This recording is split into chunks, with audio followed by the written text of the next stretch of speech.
que vistes o santuario este que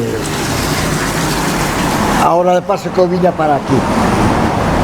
E agora, bueno, estou, podía decir de alguna maneira, baixo o santuario. Este santuario, seguro que o recoñecestes a imensa maioría de vós, é o santuario da escravitude. Está na parroquia de Cruces e pertiño de Padrón. De feito, este lugar pertenece a Padrón. Parei aquí por unha seguinte razón. Quería contarvos se algúns dos seguidores que me siguen no blog pedíronme de que contara lendas nun apartado que teño de lendas que lle gustaba moito, que facía un tempo que eu non metía ninguna. Mirai,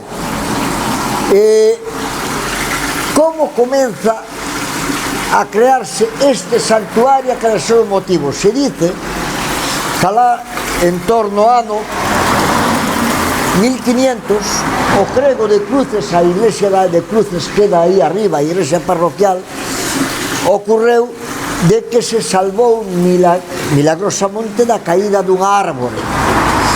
Entón este home manda por neste sitio aquí donde está hoxe a iglesia unha estatua da Virxen con neno.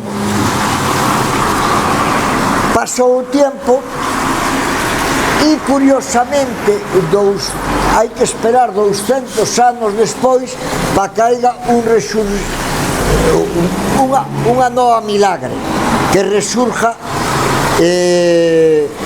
unha devoción fuerte, profunda, e un arraigo que ten este santuario, a romería, que se dice que un veciño do Salmés, cara a Santiago, en estado moi grave, este home parece hidropesia, é unha enfermedade aínda grave, moi grave a día de hoxe, imaginarse 200 e algo anos despois o que sería.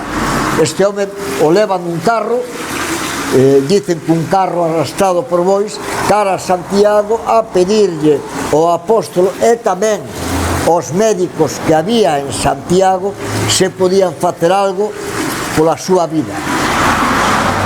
Este home para aquí, pide de beber nesta fonte e lle pide a santa que llevou tamán, tiran camiño de Santiago e milagrosamente os 3 días este home lle desaparece totalmente os males que sufría, no?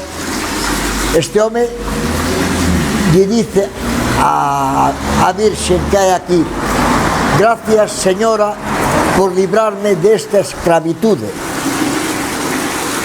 O milagre corre, se fai popular, este home colle e dice: o meu carruaxe e os meus bois xa non me son necesarios, eu podo volver andando pola casa, os deixo aquí como pago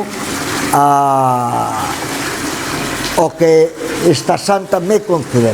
E dai empeza a rular o milagre e con aportacións se empeza a facer este santuario. Creo que se terminou en torno ao ano 1885 e aí queda a historia de por que a Virxe da escravitude, do que lle dice este suposto veciño do Salmés de: líbrame, señora, da escravitude.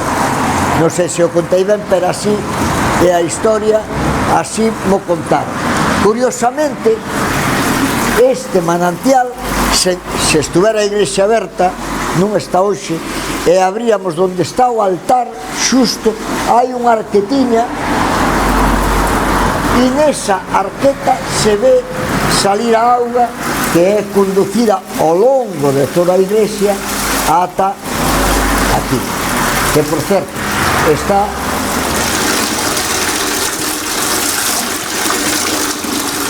fresca, e debe de ser potable, porque se ten a axuda a protección da Virxen, dos santos e demais, non creo que faga mal.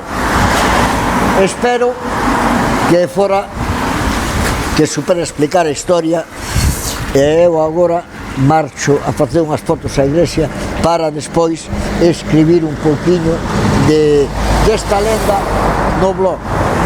E se vos gusta, se ten seguimento e demais, eu non teño problema en seguir contando lendas e tradicións e facer algún vídeo.